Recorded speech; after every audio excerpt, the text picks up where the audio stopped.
Bismillah, Assalamualaikum warahmatullahi wabarakatuh. Saya Diki Raffi dari kelompok 12 ingin membahas tentang definisi tutor.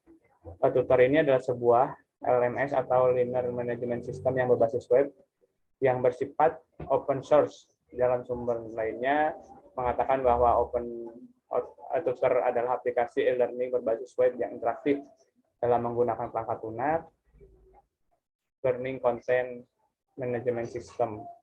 Nah, ini juga bahasanya dia bukan hanya sekedar online saja, tapi dia bisa memakai server lokal gitu, jadi bisa offline. Jadi nggak hanya berbatas HTTP dan sebagainya W, tapi dia bisa juga pakai PHP.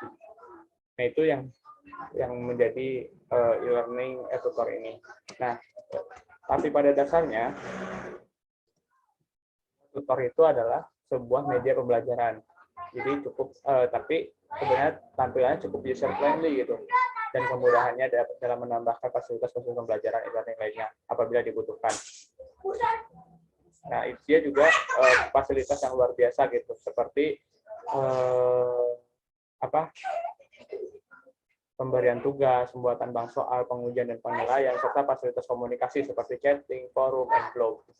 Nah, tapi belum sampai kepada tahap di mana dia bisa menciptakan konferensi video. Nah, itu. Nah, ini contoh tampilan tutornya. Jika dibuka halamannya adalah www.tutor.academy.ca/tutor/download.php. Nah, itu untuk mengunduh LMS tutor. Nah, ini cara ininya ya, file yang dibersihkan zip atau RAM-nya, kemudian diunggah ke tempat hosting, bisa ke public _html, kemudian diekstrak. Itu juga bisa. Nah, kemudian bikin domainnya. Nanti teman-teman, maksudnya untuk yang mempunyai ini, para guru, dia bisa bikin domain sendiri terkait ini, karena dia berbasis web source, atau bisa jadi blog juga. Kemudian build link, continue step 1, and set up process. Di sini juga nanti ada pilih installation untuk menginstal dan mengupgrade existing instalasi untuk memulai tutor yang sudah terinstall sebelumnya. Jadi ini urutannya. Yang pertama step term of use atau pilih I agree untuk melanjutkan, atau yang kedua adalah database setting, database yang digunakan. Kemudian step ketiga adalah account and references. Jadi teman-teman nanti bikin akun, sistem, dan akun pengajarnya. Jadi strukturnya itu dia yang juga punya domainnya. Kemudian dia consent directory-nya. Nah, itu contoh mata pelajarannya. Kemudian konsep konfigurasi, 6 animals and mission collection, pilih next and done. Seperti itu penjelasan terkait pengertian dan cara penginstalan tutor. Terima kasih. Assalamualaikum warahmatullahi wabarakatuh.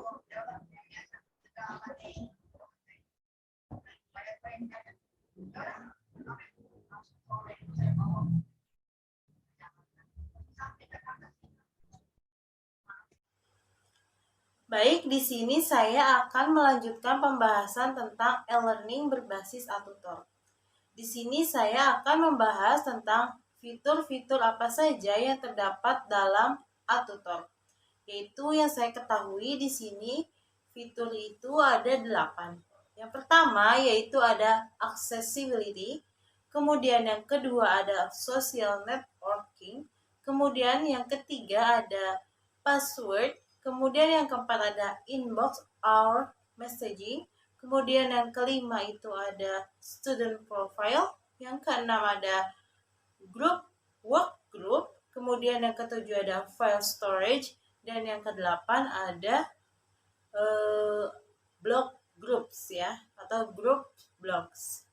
Baik, kita di sini akan membahas satu-satu kegunaan fitur-fitur tersebut. Baik, di sini yang pertama yaitu ada accessibility.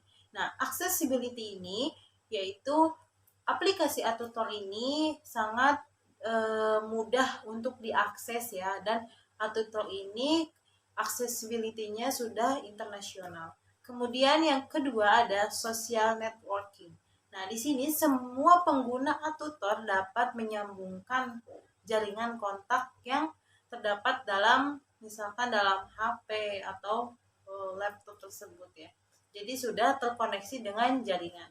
Kemudian ada password. Nah, password di sini kegunaannya yaitu untuk ketika kamu login ke dalam atutor ini, aplikasi atutor ini, kamu harus memasukkan atau memberikan password untuk login ke dalam aplikasi atutor tersebut. Kemudian di sini ada inbox atau messaging ya, yang keempat.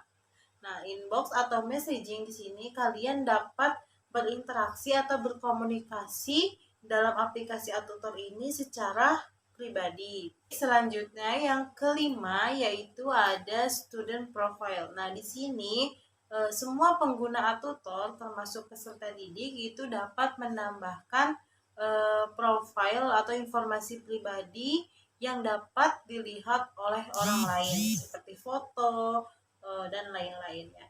Kemudian yang keenam di sini yaitu ada work group.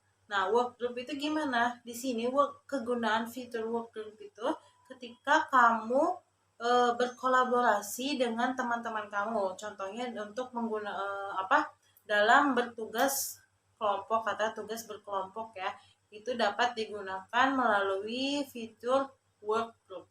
Kemudian yang ketujuh yaitu ada file storage. Nah, file storage ini itu kegunaannya untuk setiap pengguna aplikasi atutor ini memiliki penyimpanan masing-masing dalam aplikasi tersebut. Jadi penyimpanan file, foto, dan lain-lain. Baik, untuk yang terakhir yaitu tentang fitur group blocks. Nah, pada fitur ini di sana kita setiap kelompok itu memiliki akses ke blog mereka sendiri seperti itu. Jadi mereka bisa mengakses per kelompok ke grupnya masing-masing. Baik, selanjutnya mengenai kelebihan daripada atutor. Atutor jika dibandingkan dengan software LMS lainnya, ukuran filenya ini tergolong yang cukup kecil ya, yaitu cuma 2451 KB atau 2 MB. Walaupun kecil kapasitasnya, itu tidak mengurangi kelengkapan untuk proses pembelajaran. LMS Atutor ini dibuat menggunakan bahasa scripting PHP dan database server. Ajlan telah melakukan penelitian tentang kajian perbandingan berbagai fitur yang dimiliki beberapa LMS, yaitu contohnya seperti Angel Learning, Blackboard, Sakai, Scholar, Atutor, Model. Disebutkan bahwa Atutor ini termasuk salah satu LMS yang kuat dalam aspek kesediaan alat-alat dukungan support tools seperti communication tools, productivity tools, and student involvement tools. Pada aspek ketersediaan alat spesifikasi teknis, teknologi tools seperti administration tools, course delivery tools, content development tools. Atutor ini memiliki keunggulan yang lebih dibandingkan dengan sistem LMS lainnya.